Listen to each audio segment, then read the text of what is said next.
ReZero's first half of its second season recently finished airing, and we got a ton of information about Roswaal, the witches, Return by Death, Subaru's past, and honestly a lot of other things. I can't wait until the other half airs in the winter season, but until then I'd like to talk about something that's been on my mind a lot since finishing the first part, and that's Satella.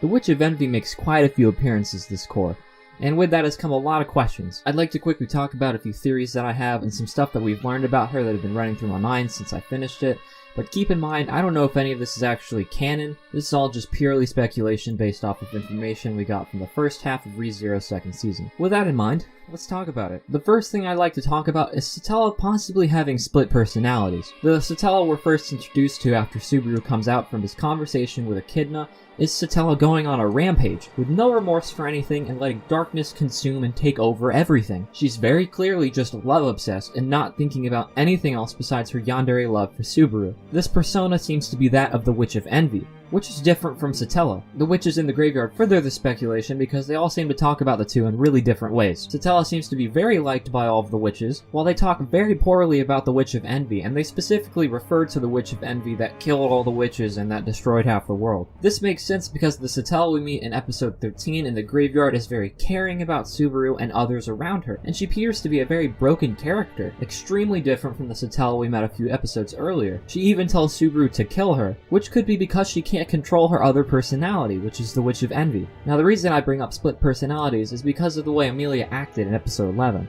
where she went quote-unquote insane. Her eyes are glowing in a manner very similar to the Witch of Envy, and it's pretty clear that she's got some weird yandere and love-obsessed traits going on with her, just like the Witch of Envy has. It's possible that Roswaal pushing her, or something pushing her in general, could lead to her becoming like Satella, but that's when you may be asking, how could she be Satella if Satella is like 400 years old? Which is a great question.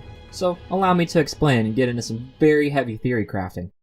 Satella is Emilia from another timeline. This statement at first may be like, whoa, what are you on? What are you talking about? Kind of deal, but just like, let it sink in. It makes more sense the more you think about it. Besides the super obvious like them having the same voice actors in both the sub and the dub, and being identical in looks, the similarities and connections go deeper than that. Subaru's power he gets from Satella, Return by Death, gives him the ability to go back in time whenever he dies to a checkpoint whenever. It would make sense that based on this knowledge, that Satella's witch factor could involve time travel somehow. Satella also tells Subaru in the graveyard that he, quote, saved her, which there's no way Subaru could save her unless she were from the future. Not to mention that in Subaru's second trial, we are shown theoretical futures of when Subaru dies. But what if they aren't theoretical? I believe that Satella is Emilia from another timeline where Subaru died, and based off of what happens to her in Arc 4 where she's isolated and becomes love-obsessed, she became obsessed with Subaru after his death, and somehow finds a way to go to another timeline. Once she was there, she summoned Subaru to their world and gave him the ability to return by death, so that way he would never die again. This idea isn't too far-fetched because of some scenes from episode 1. In the first episode, we see Subaru dying at the same time he's shopping at the convenience store before he gets isekai. As soon as the dying Subaru in that universe or timeline would have normally died, this Subaru we're shown in the convenience store immediately gets isekai'd, and we see Satella's signature shadow hands.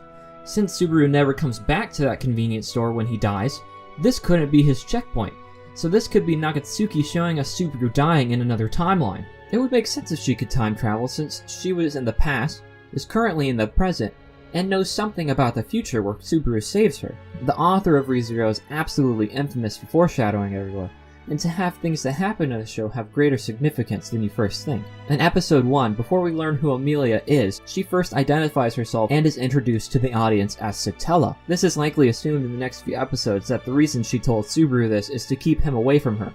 But what if it's a little more significant than that? Not to mention that on Subaru's first death, he tells Emilia, who we know as Satella at this point in time, that he's going to save her, which is then a callback to what he tells Satella in episode 13, when she says to kill him, he says, "I'm going to save you." This just all seems a little too coincidental for Nagatsuki's writing style. This is all just purely speculation though, and mainly supposed to be food for thought. There are two more things I'd like to touch on before we end this video, and one of which is the mystery of a man named Flugel. This one is going to be a little bit more of a stretch compared to the last two, but hear me out. As far as I can remember, we first hear of Flugel by seeing his name engraved on the great tree before the white whale fight. Subaru is the one that sees it. I did a bit of minor research, and the only thing known about Flugel is that he sealed away Satella 400 years ago, and he is a sage. Maybe there is some kind of connection between Subaru and Flugel if there's a whole bunch of time travel mixed into this. I don't really know for sure, because there is hardly any information on Flugel in regards to the anime, and it's nearly impossible to try and make any connections besides that. The next thing that I like to talk about besides Flugel, though, is that Puck may have been created by Echidna for Emilia.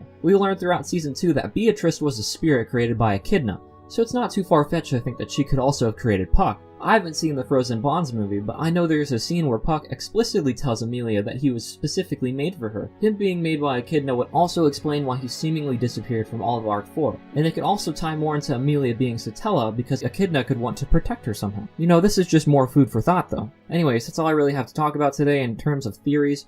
I understand some of these are a bit of a stretch, but I think overall they make a pretty good amount of sense. Hopefully this video opens the door to some cool discussions in the comments, but please keep everything related to the anime in the comments. No light novel spoilers. Thank you.